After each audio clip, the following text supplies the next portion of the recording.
I'm 16 and I drive a Hellcat. Yeah, people have a lot to say about that. But one thing people don't know is I've been slowly building out this car with my own mods, one at a time.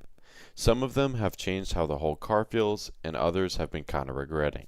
Let me show you everything I've done to my Hellcat so far. Let's get into it. And before you ask, no, it's not stock, not even close. You'll see why in a second. So yeah, this car's been a dream of mine forever. I didn't just want to own a Hellcat, I wanted to make it mine and personalize it. I've already done a lot. But in this video, I'm breaking down everything I've done, what it cost, what it changed, and whether I'd actually recommend it or not if you're building your own car. And yeah, there's one mod I kind of wish I skipped, but let's get into that in this video. First mod is an exhaust / muffler delete. Alright, let's start with the mod that made my neighbors hate me the most. The first thing I did was delete the mid mufflers. Why? Because the stock Hellcat sounds good but not evil, and I wanted evil to be honest. Now, if you've ever heard a Hellcat with a mid muffler delete, let me show you what it sounds like.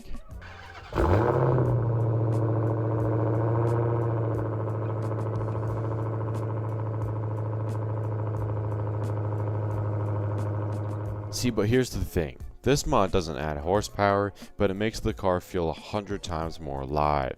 You hear everything, the crackles, the downshifts, and that constant growl. Personally, I will 100% recommend this, but this also goes off your own preference. As we go to the end here, I can't lie, it turns heads everywhere I go. But some people love it, some people literally flinch, and yeah, it drones a little bit on the highway. But honestly, I'm good with that, it's part of the vibe. And quickly, this is what it looked like after I did the mid-muffler delete. Next up was window tint and smoked lights, and honestly, this is one of those look good, feel good upgrades. I went with a 35% tint all around except the windshield, enough to hide me a bit, but enough to not get me pulled over once a week. And honestly, the tint makes the car look way more aggressive, but it's also practical. It keeps you cooler in the summer, stops people from staring into the interior, and yeah, it lets me blast music at stoplights without getting judgment. I also smoked out the side markers, not the taillights just yet, but little changes can make the whole rear end and side end way cleaner. No orange or red poking through, just blackout vibes. But now, let's push on to the third one. I'll see you there. So now it looked mean, and it sounded insane, but I wanted it to breathe better as well. This is one of those mods you don't even have to drive the car to feel. Just pop the hood, and I went with the AFE Momentum hot air intake. And man, this thing completely changes the car when you turn it on or even rev. Under throttle, it's got this massive sucking sound. It sounds weird, but it's like a jet engine starting up. And paired with the supercharger whine, unreal. They say it adds about 10 to 15 horsepower, but honestly, I didn't dyno it.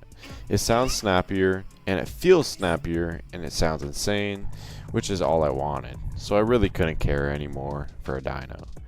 Install was easy enough if you got a basic toolkit and some patience, and YouTube of course. Considering I did it and I'm 16 without YouTube, I think you guys got it. If you've got a Hellcat or any car and you haven't upgraded the intake yet, you're only hearing half the car. For example, I put an intake on a 2008 Tacoma. It was much louder. Alright, it sounds good. It breathes better, but let's be real. No build is complete without some visual upgrades, and for me, that started with wheels and a few cosmetic touches that changed everything and adds some personalization.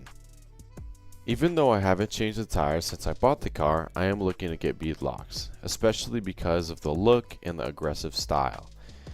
Also, I added a couple of cosmetic things, blacked out badges and mirror wraps, and some trim deletes, nothing crazy, but enough to make it mine.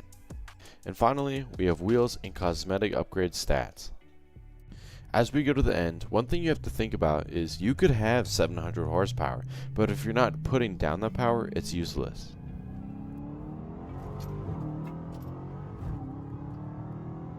Finally, as we push on to the last one. So here's a mod that looked great, but wasn't exactly smart for daily driving. I decided to lower the car and give that perfect stance.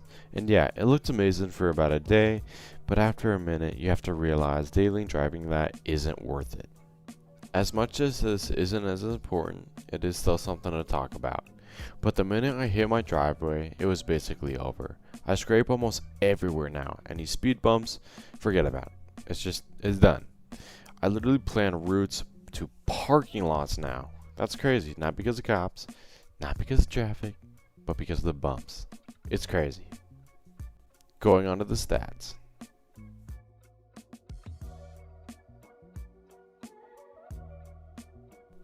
This car started as a dream, but now it's turning into something that's really mine.